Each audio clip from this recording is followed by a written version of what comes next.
Que Dieu vous bénisse. Ce soir, je vais vous parler des 3 dimensions de la foi. Notre Dieu est un Dieu puissant. Il opère dans un registre différent.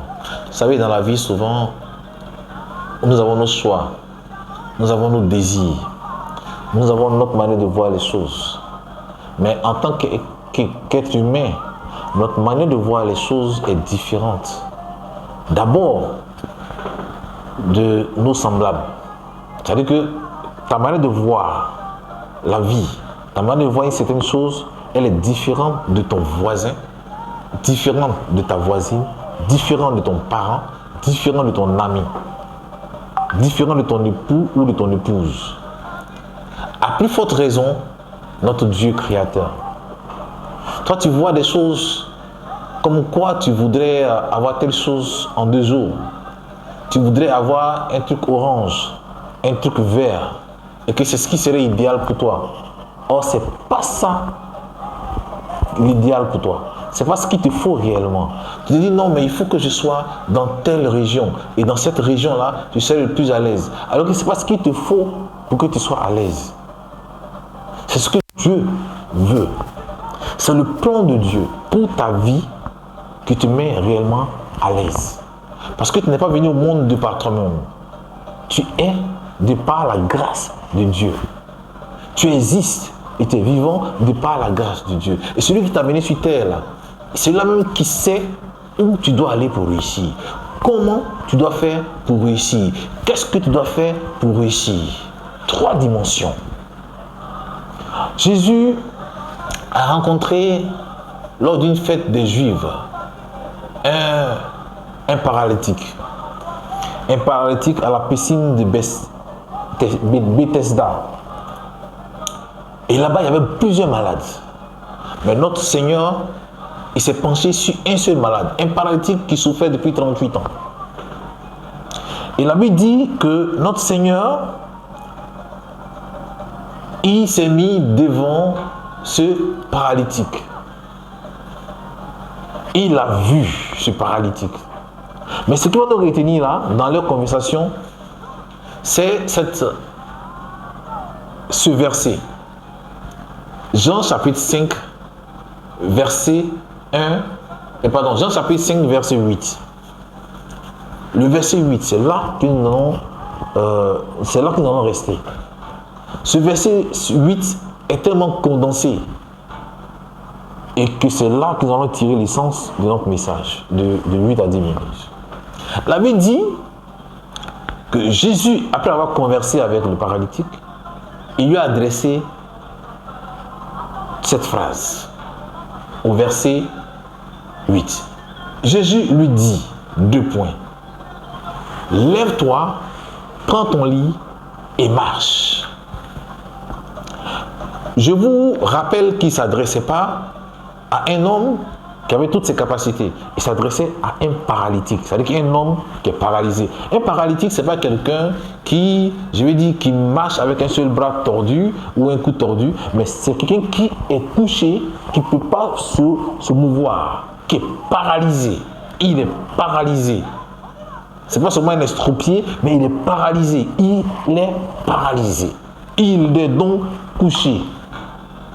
Et Jésus lui dit, lève-toi, prends ton lit et marche. Dans cette phrase, nous avons 3 verbes. Le verbe lève-toi, se lever. Le verbe prends ton lit. Et le verbe marcher, marche. Lève-toi, prends ton lit et marche. Nous voyons là 3 actions. Il pouvait faire une seule action, mais il a fait 3 actions. Il a dit 3 choses. Lève-toi à un paralytique. Prends ton lit à un paralytique. Marche à un paralytique. Peut-être que tu es un paralytique. Un paralytique, ce n'est pas forcément celui qui ne marche pas physiquement. On peut être paralytique spirituellement. On peut être un paralytique financièrement. On peut être un paralytique socialement. On peut être un paralytique mentalement. Mais toi, paralytique, ces 3 verbes s'adressent à toi. Lève-toi. Vous savez, tu ne peux pas écouter la parole de Dieu et rester couché. Tu ne peux pas recevoir la parole de Dieu et rester couché. Tu ne peux pas accueillir la parole de Dieu et rester couché. La parole de Dieu ne vient pas pour faire coucher les gens. La parole de Dieu ne vient pas pour terrasser les gens. La parole de Dieu ne vient pas pour tuer les gens. Mais la parole, elle vient nous élever. Elle vient nous mettre debout. Vous savez, quand on regarde un combat de boxe, le perdant il est KO, le KO il est couché. Et le vainqueur il est debout. Un homme qui est couché, c'est un homme qui est KO par la vie, par les problèmes, par les situations. Mais la parole de Dieu ne vient pas nous assommer pour nous mettre KO. Au contraire, cette parole, elle vient pour nous mettre debout. Parce que l'espoir nous fait vivre. C'est pourquoi il dit à ce paralytique d'abord, lève-toi. Il n'a pas sauté les étapes. Dans la vie avec Dieu, il y a plusieurs étapes. L'étape de se lever d'abord. Les gens veulent souvent brûler les étapes. Les gens brûlent les étapes dans leur ministère, dans leur vie, dans leur foyer. Nous voyons des personnes qui brûlent les étapes dans le ministère. Parce que dans son église n'est pas grand, il va aller voir un féticheur. Il va aller prendre des fétiches. Parce qu'il veut un ministère grand. Il veut de l'argent. Il veut être puissant. Il veut avoir tout. Donc il s'en va vendre son âme. Il s'en va vendre sa foi. Il s'en va vendre tout ce qu'il a pour avoir un grand ministère. Parce qu'il brûle les étapes. Il veut commencer à marcher. Il saute lever. Il saute le verbe prendre. Il veut commencer à marcher. Il veut commencer à percer. Il y en a qui perdent aussi leur foyer. Parce qu'ils ne sont pas patients ou elles ne sont pas patientes. Il y en a qui perdent la vie. Ils perdent leur bénédiction, leur destinée, parce qu'ils ne sont pas patients. Ils ont même cette phrase, Dieu est lent.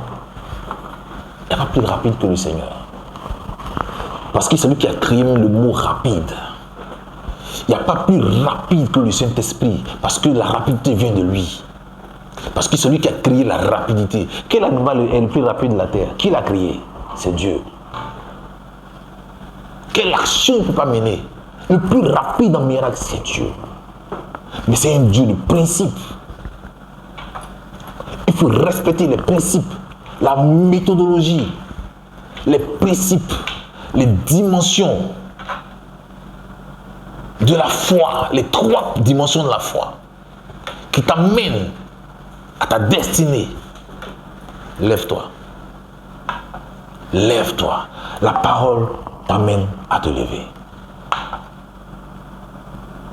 Un homme qui se lève est différent, logiquement, d'un homme qui est assis. Parce que quand tu te lèves, ton champ de vision est plus vaste. Quand tu te lèves, ton champ de vision est plus étendu. Tu vois plus loin. Donc un homme qui se lève, c'est un homme qui est dans la vision. C'est un homme qui a la vision. C'est un homme qui voit. On entend par-ci, par-là, voyant, voyant, voyant. Le voyant, c'est celui qui se lève avec la parole de Dieu. Pas celui qui se met des fétiches, des ganas, pour distraire les gens. Pas celui qui s'en prend des pommades pour se pommader, pour séduire les gens. Un homme qui se lève est un homme de vision. Et celui qui te met debout, c'est la parole de Dieu. Après ça, il a dit au paralytique, le verbe prendre. Prends ton lit. À un certain moment, camarade, dans la vie, ne compte pas sur X ou Y. Ne compte même pas sur toi-même. Ne compte pas sur ta capacité. Ne compte même pas sur ton intelligence. Ne compte pas sur ton savoir, ta connaissance. Ne compte pas sur tes compétences. Mais compte sur ton Dieu. Ton Dieu qui t'a mis debout. Ton Dieu qui te parle. Lève-toi, prends ton lit. C'est pour toi.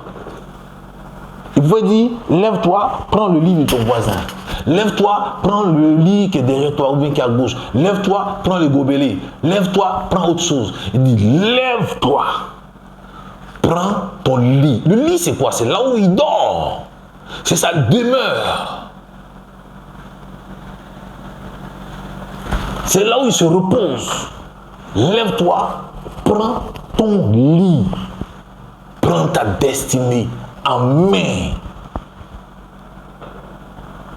Ne te laisse pas conduire par le hasard. Il y en a qui donnent leur avenir, leur sort au hasard. Et qu'est-ce qu'ils font? Ils jouent les jeux de hasard. Gardez cette parole dans votre cœur. Sémez-la en vous. Que Dieu vous bénisse. Lève-toi, prends ton lit et marche. Lève-toi, prends ton lit et marche. Va de l'avant. Shalom. Vous ne faites pas la prière de fin? Non.